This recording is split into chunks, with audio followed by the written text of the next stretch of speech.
So, thank you for joining us and welcome to the Met Hotel in Park Lane, London. I'm Jules Hallam and today we have the delight of sitting down with Esperanza Spalding. Thank you so much for joining us. Thank you, it's lovely to meet you, and I don't know what you guys think, but God, you're so beautiful. Oh, to see you. Wow. Absolutely stunning. Thanks, I love Mom your and scarf. Dad. Thank you. What are you doing over in Europe? Well, this time, a combination of things. Finishing the video edits for the film part of the album. Yes. And doing some promo like this for the upcoming record.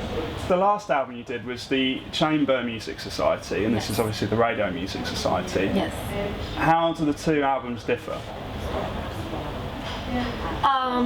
Well, an analogy that would be helpful is the way we were interpreting chamber music is introverted. So we're asking the audience to come into this space that we share in a really intimate way as we're interpreting this music.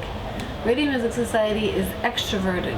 So we're sending the music out. The way that we're playing, the way that the arrangements work, it's extroverted to come out and reach the audience.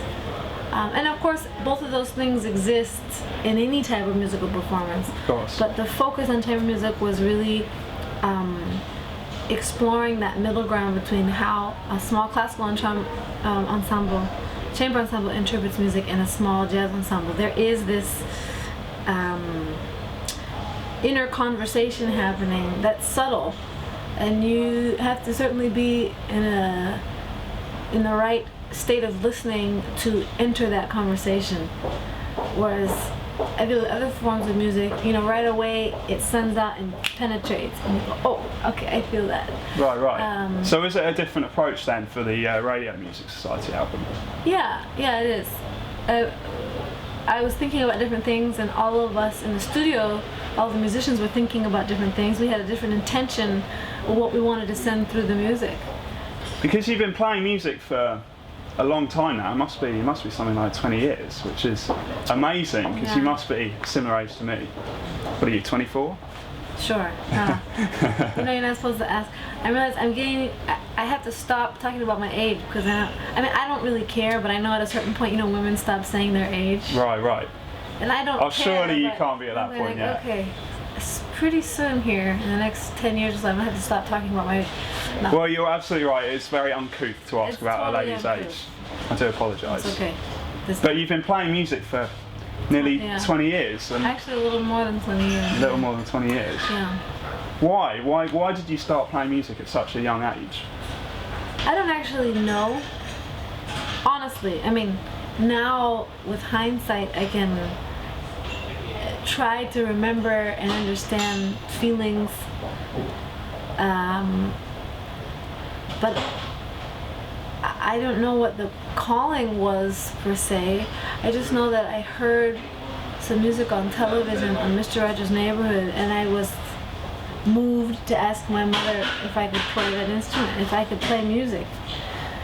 So that was the initial inspiration, or that was the initial That's why you're experience. Compelled to start playing music. I wouldn't say it was I was compelled. I just saw something, and as a child, you go towards what gives you pleasure, what is fun, what stimulates your mind. So I understand that your mum brought you up as a single parent. How did you feel about that? Well, I felt great about it. I had an awesome childhood. Our perceptions are limited to what we know. Reflecting on your family now, how do you feel about not growing up with a father?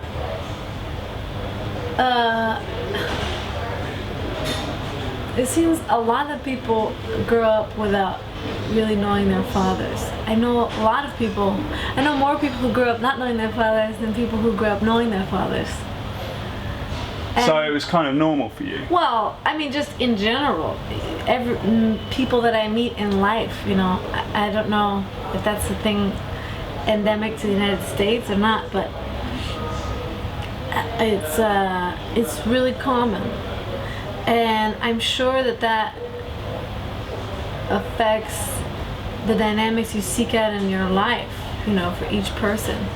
I know it's probably, I know it must have affected me, because everything affects you, Of course. The diet you have, the teachers you have, the family dynamic, brothers, sisters, aunts, uncles.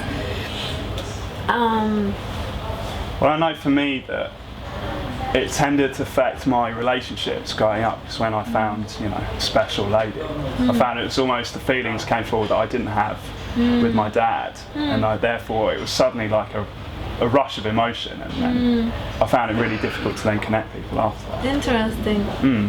Yeah, probably one of the positive ways that it's that growing up just with my mother has affected my life is unconsciously I created a life for myself where I'm always surrounded by these incredible, loving, giving, talented, embracing, inspiring men, all of these musicians.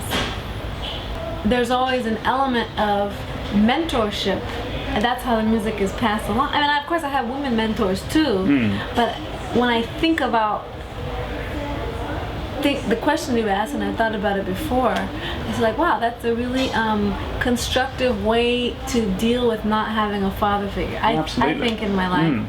And the music has so benefited my life. My personal life and my professional life, and my life as a musician is rich thanks to jazz music, thanks to improvised music. And I don't know which came first, but either way, it's a part of my life. And there's this element of having all these surrogate uncles, or big brothers. And I have brothers too, so that's, maybe it's also growing up, my mom worked so much, I spent a lot of time with my brother. Okay. So how does the fact that you're so absorbed by music now, how does that affect the personal side? There's no other side. It's all the same side. There's not sides, That's my life. If I had another job, I would still do music, If I was a dentist, I would still do music. Funny you say dentist. My dad's a dentist. See? There's no other side. This now to me is work, and everything that it has. This now, as in the music you're playing, or us chatting now? Us chatting now is work. To me, this is like work time. Right. And I'm. Time that you're not playing music, but trying to promote it. I'm working to serve my boss, which is ultimately music, and that's also what I serve in my personal life. The boundaries are really blurred, so I'm grateful to talk about the music I do, and I'm grateful to